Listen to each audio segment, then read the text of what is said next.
Les enseignants quittent la profession. Qu'est-ce qui a changé entre 1990 et 2025 pour que les enseignants choisissent de déserter la profession enseignante? La question est hyper pertinente parce qu'on a bien beau dire que les enseignants sont des bébés gâtés, qu'ils ont un bon salaire et qu'ils travaillent juste 10 mois par année, ça demeure que les enseignants quittent la profession. Il doit y avoir une raison. Donc, je vous en ai sorti 10, puis j'aurais pu continuer.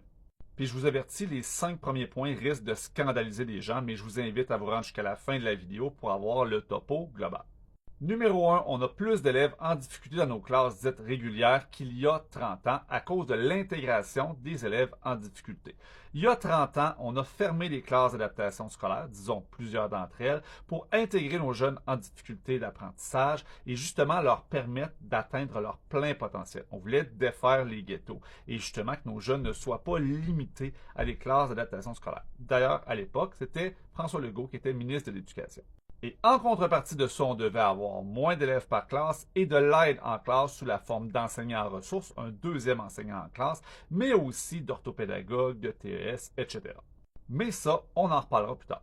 Numéro 2, on a plus d'élèves ayant des retards d'apprentissage dans nos classes. Pourquoi? Parce que le redoublement, il n'existe pratiquement plus depuis la réforme Marois du début des années 2000.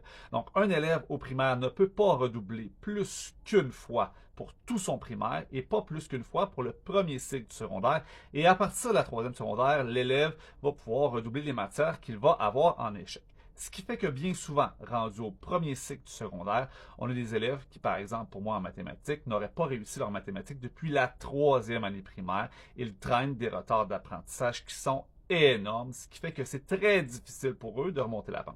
Et un élève à qui on demande de faire des tâches qui sont en dehors de sa portée, il se décourage et il n'essaye plus. Troisièmement, on a de moins en moins d'élèves performants dans les classes dites régulières. Pourquoi? Parce que ces jeunes-là, ils ont quitté, soit pour le privé, privé sélectif ou privé non sélectif, ou encore vers le public sélectif, les concentrations, les programmes, les PEI, etc. Ce qui fait que notre classe, elle se retrouve écrémée avec de plus en plus d'élèves en difficulté et de moins en moins d'élèves performants.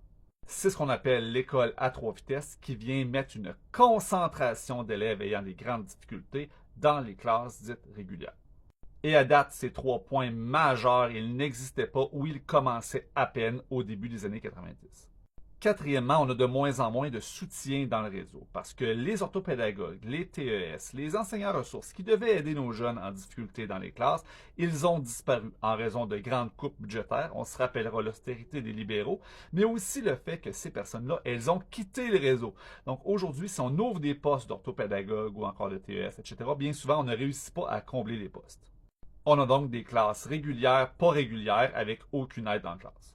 Cinquièmement, les plans d'intervention. Il y a eu un grand changement de paradigme au début des années 2000 qui est la politique d'évaluation des apprentissages. Et dans cette politique-là, ce qu'on a intégré, c'est un critère qui est d'équité entre les élèves. C'est plus égalité, c'est équité. Et ça, ce que ça vient faire, c'est que chaque élève a droit d'avoir les outils nécessaires pour sa réussite éducative. Et ça amène les plans d'intervention. On a donc aujourd'hui dans nos classes plusieurs élèves qui ont droit à des adaptations pour réussir leurs évaluations, qui vont du tiers de temps supplémentaire pour faire des évaluations, des ordinateurs pour avoir un prédicteur de mots, la synthèse vocale et j'en passe, pouvoir écrire à l'ordinateur parce qu'ils ont de la difficulté avec leur motricité fine. Ça peut être un aide-mémoire pour des évaluations, ça peut être de se faire lire les questions à voix haute, ça peut être de scinder la tâche, d'avoir un endroit particulier, d'avoir des coquilles sur les oreilles pour pouvoir travailler. Sans compter des élèves qui ont droit à des modifications dans leur plan d'intervention, donc qui ont des évaluations modifiées.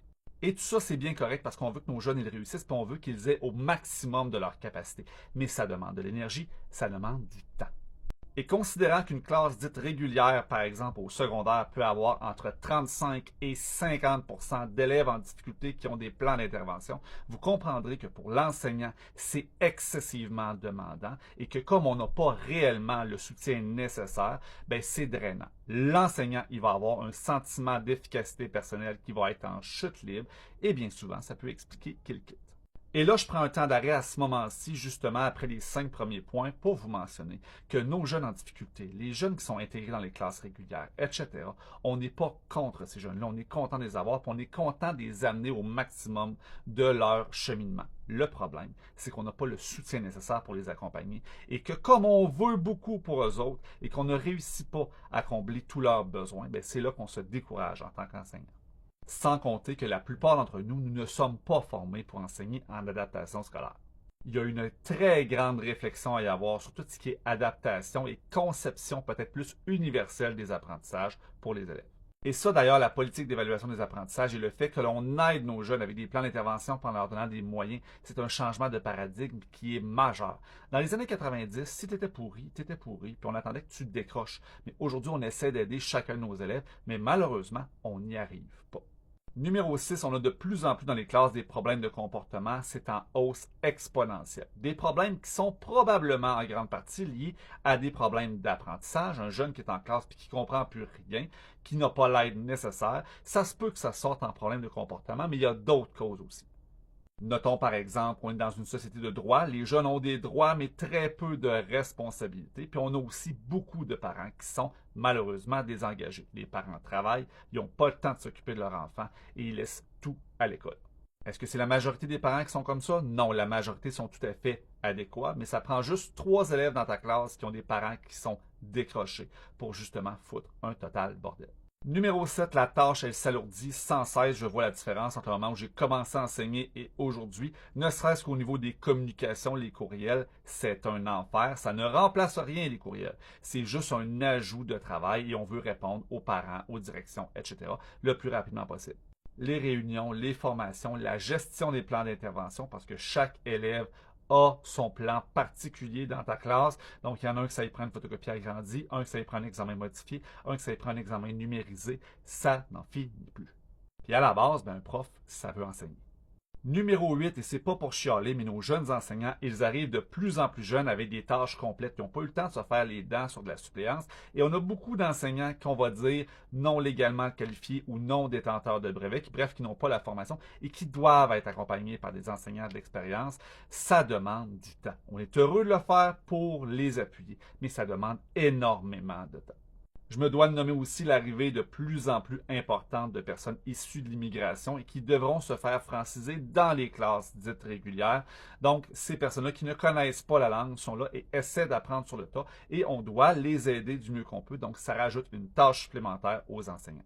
On est heureux de le faire, mais on a une paire de yeux, une paire d'oreilles, une bouche, puis une paire de jambes. Et en 10e, je m'en voudrais de ne pas le mentionner, il y a plusieurs enseignants qui m'ont dit qu'ils manquent de soutien de la part de leur équipe école, de leur direction, de leur centre de service scolaire, du ministère qui bien souvent fait du micromanaging et qui prend des décisions pour le moins ridicules. Et c'est pour toutes ces raisons, et probablement bien d'autres, que les enseignants choisissent de déserter la profession et de quitter les écoles en grand nombre.